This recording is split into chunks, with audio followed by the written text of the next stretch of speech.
Hello.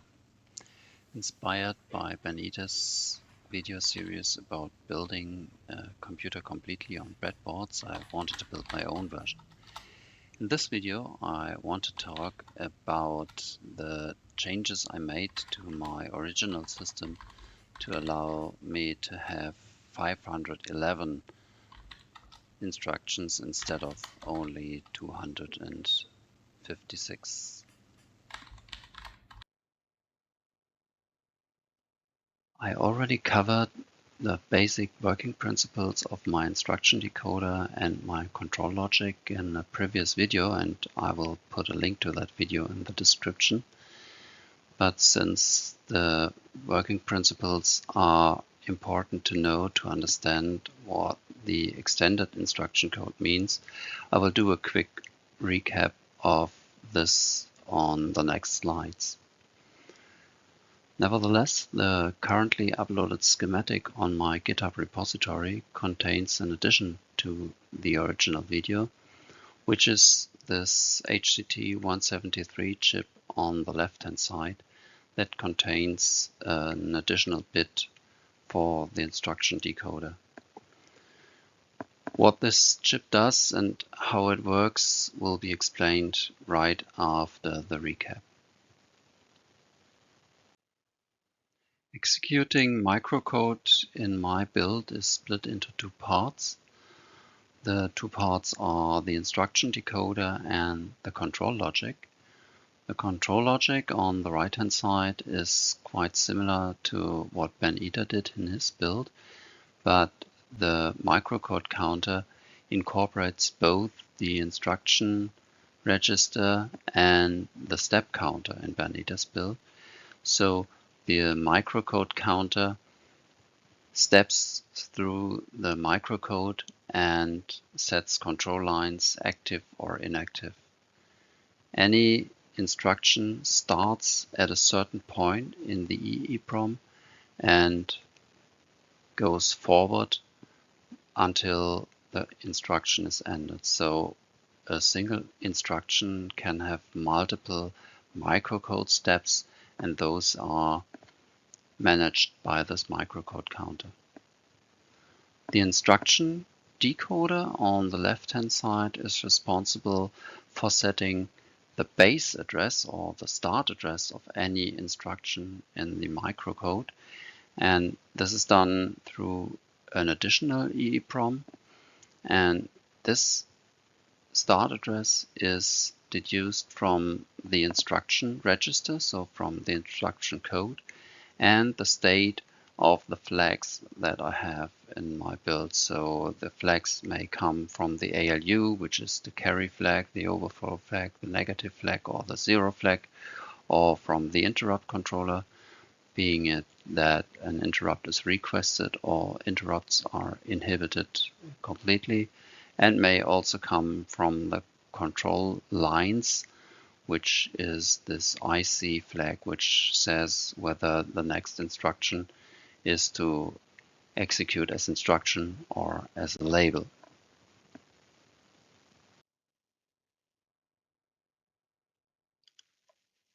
So the microcode EEPROM, that was the one we saw on the right-hand side on the last slide, contains the control line states per command step. So every command step, every step that a single instruction goes through has a specific state of control lines which enable a bus or which update the program counter and so on. A single instruction may consist of several steps, and usually those steps of an instruction are executed sequentially so that every time the clock ticks, the microcode counter goes up by 1, and so after one step, the next will follow immediately after the one before. The microcode counter loads a new address from the instruction decoder whenever the instruction has ended. So this is a special control line. This is instruction command, active low control line that says the instruction decoder to get back to the fetch cycle. This is a specific address in the microcode that goes back to the fetch cycle and loads the next instruction. Another thing that lets the microcode counter load the address from the instruction decoder is whenever the fetch cycle has come to the point where the next instruction is on the data bus. And so when both control lines IC and IL, which is instruction load, are enabled, the instruction is loaded into the instruction register. That means it is the start of the next instruction, which is shown on the instruction decoder's output lines, and the microcode counter will be set to the start of the next instruction. The last occasion that loads the microcode counter instead of counting up is whenever a so-called conditional jump in the microcode is executed. That is whenever the instruction load line is enabled. And that is an address that is set on the control lines that allows for jumping inside of the microcode.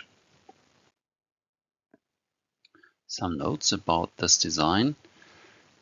First, it is totally fine to have multiple assembly instructions to have the same microcode.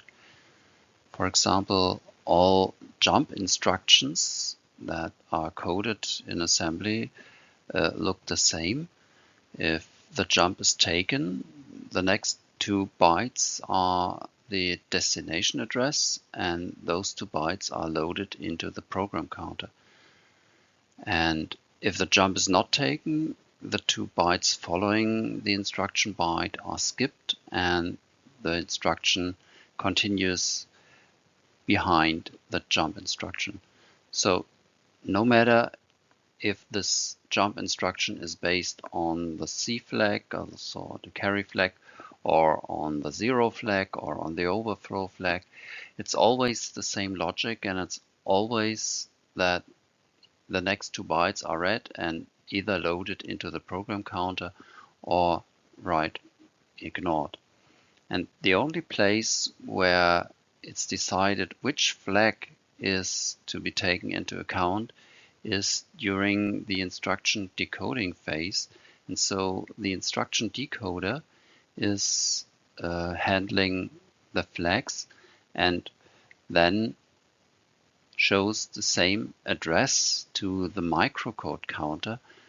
And this address either requests the microcode to read the destination address and load it into the program counter, or to skip the next 2 addresses. The next note is about the labels in microcode. Sometimes microcode may have more complex logic like loops or conditional jumps. That means that inside of a single assembly instruction, the microcode itself may loop. There is, for example, my logic that reads from the SPI bus, and this requires 2 nested loops. One is for reading a single byte, which consists of 8 bits. This is the first inner loop, and the outer loop is for reading a complete block of bytes, which may be up to 256 bytes. So with a single assembly instruction, I may read 256 bytes from the SPI bus, and all those looping is done inside the microcode. The label number that is used to jump in the microcode reuses 8 control lines, which are the bus enable lines E0 to E3 and the ALU function select lines Z0 to Z3. And it's interesting to note that those lines are ignored whenever nobody reads from the bus, so it doesn't matter which data is written to the data bus as long as no other register reads the data from the bus. So it's totally fine to use any value of E0 to E3 to indicate a label, and a similar thing is true about the ALU function select lines Z0 to Z3, as long as neither the ALU register nor the flag register are written to, the output of the ALU is completely ignored, and so even the control lines Z0 to Z3 may be reused to indicate the label number. Okay, so much about the recap. But now let's get to the extended instruction codes. As shown in the previous slides, the instruction register is an 8-bit register, and that means there is a maximum of 256 instructions. After my initial setup of the instructions that I thought I need, or that I think that I need, I was already using 252 instruction codes, and that means I only had 15 codes left. On the other hand, I had enough ideas for additional codes, but not enough space for those to use. So what I came up as a solution was I wanted to have 9-bit instruction codes, and since the whole system is an 8-bit system, it was not possible just to add a 9th bit, but the idea was if any instruction that needs a 9th bit to activate was put a leading instruction modifier byte, in this case the modifier byte FF, in front of the instruction, and whenever an instruction was had a leading FF byte, that means that the 9th instruction bit is 1, and in other cases the instruction bit, the 9th instruction bit, was 0. An example how that might look like in memory is shown here. There is the jump address that is indirect. So the indirect jump starts with OXFF. This is the instruction modifier byte. It is followed by the instruction byte itself. That's the number 4. And then the indirect address is given.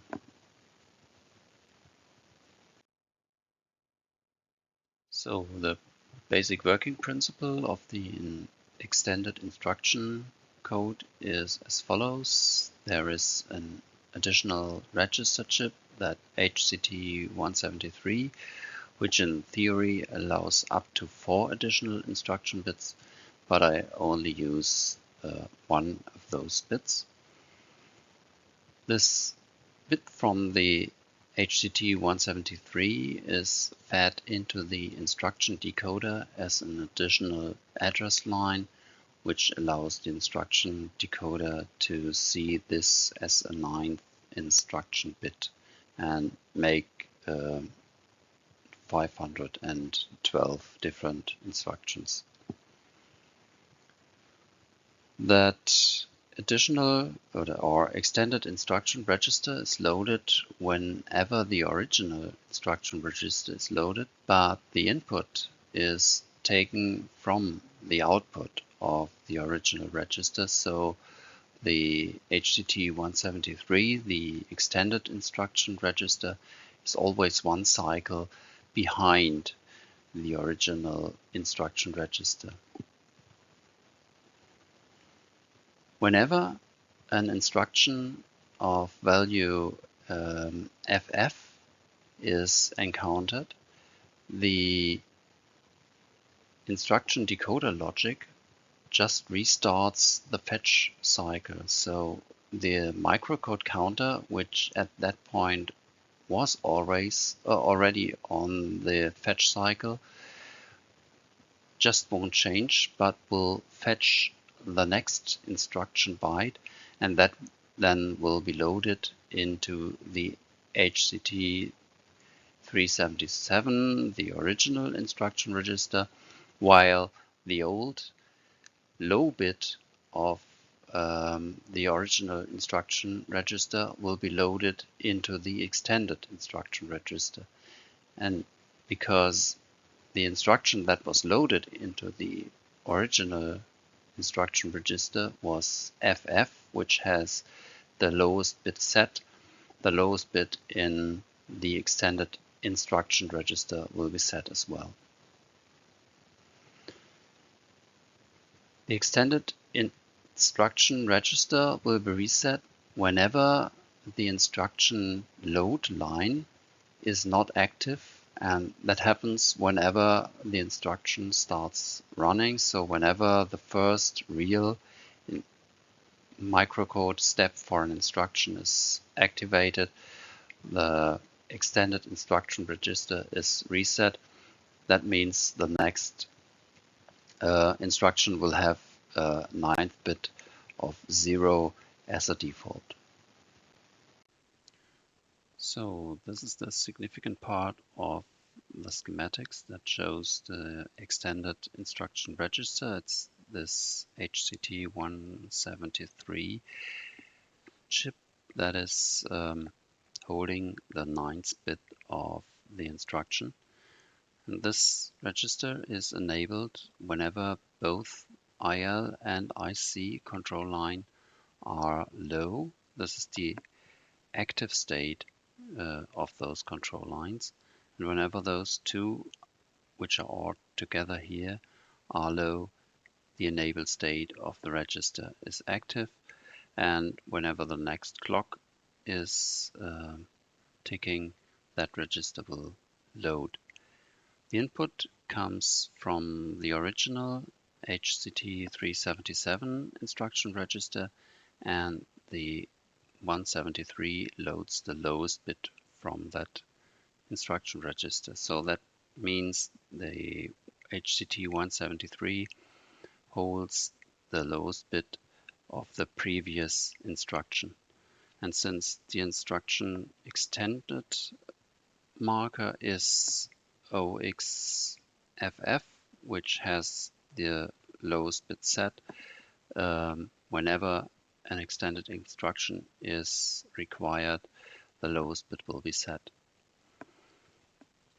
A reset of that register will take place whenever the load control line for the instruction is high, so that means that line is not active, and in that case the contents of that HCT 173 is set to 0. So whenever a typical instruction is executed, that load line will be high, and so will reset the input of that 173, and that means that the next instruction will have the 173 output low. So, and the output of that register is fed into the instruction decoding logic. So it's one of those address lines of that EEPROMs and will be used to find the start address of the next command. That way I can have instructions that are 9 bits wide. Just a quick look on the implementation. This is the original instruction register, and this is the extended instruction register. It is placed where I originally planned to have the LEDs for the instruction. Okay, this concludes my video about the extended instruction register. As always, feel free to comment. Thanks for watching, and maybe see you soon. Bye.